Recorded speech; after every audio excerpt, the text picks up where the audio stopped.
Hey folks, it's your man Manny, and I'm here with none other than the amazing Cairo, the German Shepherd. Cairo's here for some basic training, and what we're working on today with him is reinforcing his commands using the remote collar vibrate feature. Okay, now at first we tell the dog to do a command when they're not doing a command, and then they do the command and we reward them. And in that process, we introduce them to negative reinforcement in the form of the remote collar on vibrate. Now, this next phase is one in which we put them into the command, and then they get out of the command, and then we use the remote collar and our marker words and any other information we need to give them to help them go back into the command.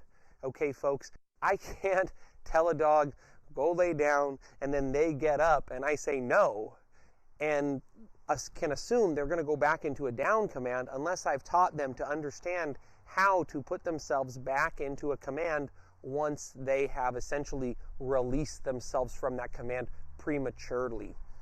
So here we are with Mr. Cairo. We've got treats on our treat pouch. We have a long line on him. We are in a nice controlled environment, and as always, Cairo's ready and willing to learn from us. Let's go. Down, vibrate, good. Now in this phase, we might still be helping them go into the commands. They may still be a little bit distracted, and that's okay.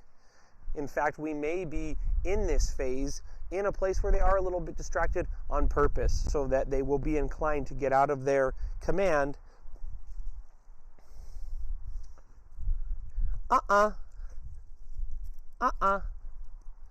Down. So right there, as soon as he got up, I said, I began to tap the remote collar vibrate button. Tap, tap, tap. And when he went back into the command, I should say good, and then reward. Although I don't think I did reward that time. Let's go.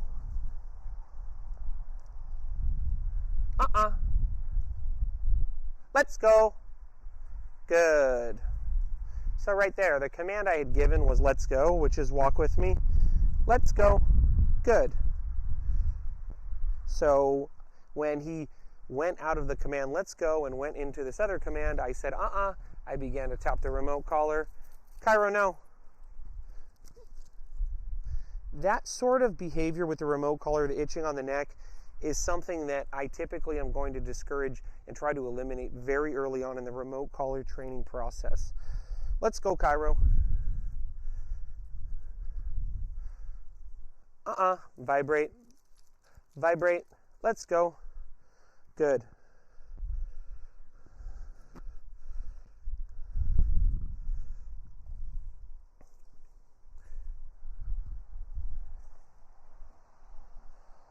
Down, vibrate, vibrate, vibrate, vibrate, good.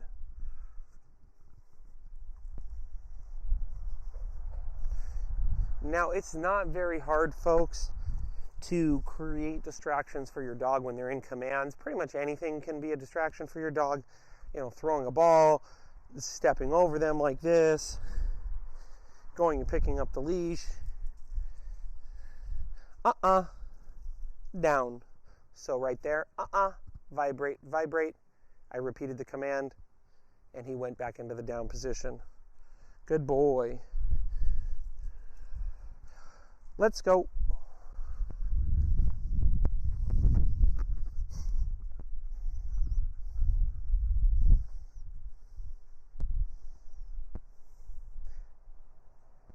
Good boy. Good boy. Good. Good. Good boy. Good. Down. Down. Good.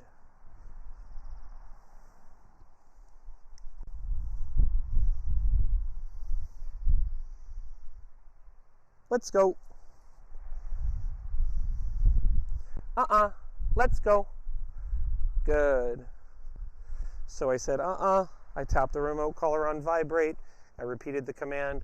When I could see he was going to do it, I stopped tapping the remote collar button on vibrate, and I said, good. down, vibrate, vibrate. Good.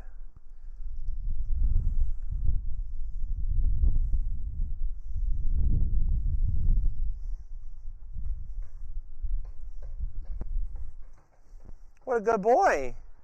Whoa, what a good boy. What a good boy there, huh? Yeah, you're a good dog, huh?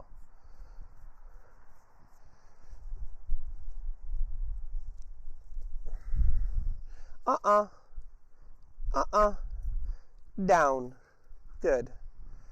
So I just say, You can see, like, in this process, I'm not trying to create any sort of aversive sensation with the dog. Yes, there is the sensation of the vibrate. Yes, the dog does want the sensation of the vibrate to go away, and they want also the treats that are going to come when the vibrate goes away. But I'm not trying to add any sort of pressure that's going to force them to go back into the command. Notice I've stayed very calm. I just want to be clear, this is not a correction. This should be a very calm process where we're very clear to the dog. No big deal. We tap the remote collar, they go back into the command. It's all good, we give them food, okay? The next process involving corrections, that might be a little bit different, but in this case, it's very clear. There's nothing wrong when we say, There's nothing wrong when we push the remote collar vibrate button, and when you do the right thing, you are gonna get a reward.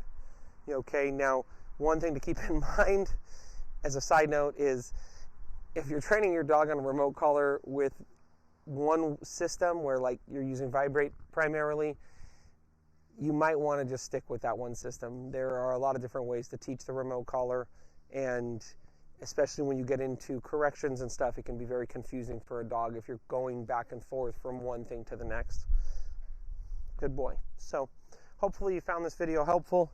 I know Cairo loves training and loves doing it on video because his mom watches those videos. And he gets extra cookies when he does good. Huh? Yeah. So remember, folks, we don't blame them. We train them.